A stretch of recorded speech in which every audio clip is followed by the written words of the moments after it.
और अब इंदौर से बड़ी खबर है। यहां पर गैंगरेप का आरोपी मोहसिन का भाई इमरान गिरफ्तार हो गया है। छोटे भाई मोहसिन के गिरफ्तारी के बाद से इमरान फरार चल रहा था। खजराना इलाके से आरोपी के फोन की लोकेशन मिली और लोकेशन मिलने के बाद आरोपी को पुलिस ने गिरफ्तार कर लिया। पुलिस ने इमरान की गिरफ्तारी की पुष्टि भी कर दी है। तो मोहसिन का जो भाई है वो रेप का आरोपी है, उसे गिरफ्तार कर लिया गया है। मोहसिन की गिरफ्तारी के लिए काफी समय से प्रयास किए जा रहे थे। लोकेशन ट्रेस हुई और इसके बाद उसे गिरफ्तार कर लिया गया है। पुलिस ने इमरान की गिरफ्तारी की पुष्टि भी कर दी है।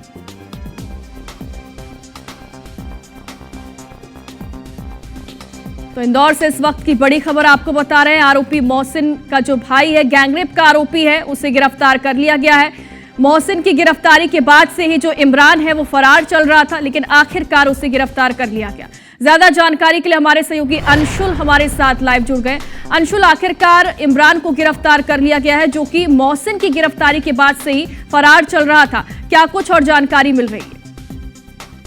जी बिल्कुल, आपको बता दूं, जिस दिन से मोहसिन की गिरफ्तारी हुई थी उसके बाद से लगातार इमरान जो है फरार चल रहा था और पांचवी जो एफआईआर दर्ज की गई थी जिसमें कि सामूहिक दुष्कर्म की बात थी, उसमें इमरान और फैजान का नाम भी था। फैजान मोहसिन का दोस्त था और इमरान जो है वो भाई था, जो कि महू में रहता था और खुद भी शूटिंग एकेडमी में उसका सहयोग रहता था। कई इंदौर के कॉलेजों में जो है वो शूटिंग सिखाने जाता था। और जैसे ही पांचवी एफआईआर दर्ज हुई उसके बाद से मोहसिन के इन दोनों साथियों की तलाश जो है पुलिस ने शुरू कर दी थी और इसके बाद से ये लगातार जो है फरार चल रहे थे। इमरान के घर पर भी दबिश दी गई थी, उसके ठिकानों पर भी दबिश दी गई थी, लेकिन वो नहीं मिला था। जिसके बाद टेक्निकल साइबर टीम की मदद जो है वो पुलिस के द्वारा ली जा रही थी और उसी के दौरान आज सुबह जल्द ही पुलिस को पता चला कि जो मोहसिन का भाई है इमरान, वो खजराना इलाके में है और वहां पर उसके मोबाइल की लोकेशन जो है वो पुलिस को मिली है। कुछ देर के लिए उसका मोबाइल चालू होता है और इसी दौरान वो पुलिस की नजर में आ जाता है और उसके बाद तत्काल टीम के द्वारा घेराबंदी कर उसे गिरफ्तार कर लिया जाता है। खुद पुलिस अधिकारियों ने इस गिरफ्तारी की पुष्टि कर दी है।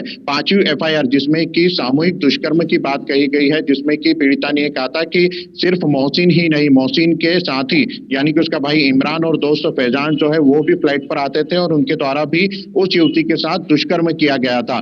इन आरोपों के लगने के बाद से ही दोनों की जो गिरफ्तारी के लिए पुलिस जो है वो प्रयास कर रही थी। एक और बड़ा अपडेट इसमें यह भी है कि इस पूरे मामले को, मोहसिन से जुड़े हुए जितनी भी एफआईआर हुई है, उन्हें फास्ट ट्रैक में चलाने के लिए पुलिस की एक विशेष टीम जो है वो गठित की गई है, जो कि पूरे केस में साक्ष्यों को जुटा रही है। लैपटॉप जो सीसीटीवी का डीवीआर जब्त हुआ है, मोबाइल जो जब्त हुआ है, उससे साक्ष्य निकाले जा रहे हैं और इस केस को फास्ट ट्रैक में चलाने की तैयारी जो है वो पुलिस के द्वारा की जा रही है। हालांकि अभी भी एक आरोपी फैजान, जो कि मोहसिन का दोस्त है, वो फरार चल रहा है और ये उम्मीद की जा रही है, पुलिस को ये आशंका भी है कि फैजान जो है वो इंदौर से बाहर कहीं छुपकर अपनी फरारी जो है वो काट सकता है। शुरू से ही फैजान की तलाश तो पुलिस कर ही रही थी। जब मोहसिन पर आरोप लगे थे तो उस दौरान ही ये नाम सामने आया था कि मोहसिन के साथ फैजान जो है वो भी शूटिंग। देखना होगा कि एक और आरोपी जो बचा हुआ उसे कब पकड़ा जाता है और पूछताछ में और क्या खुलासे होते हैं इस मामले में।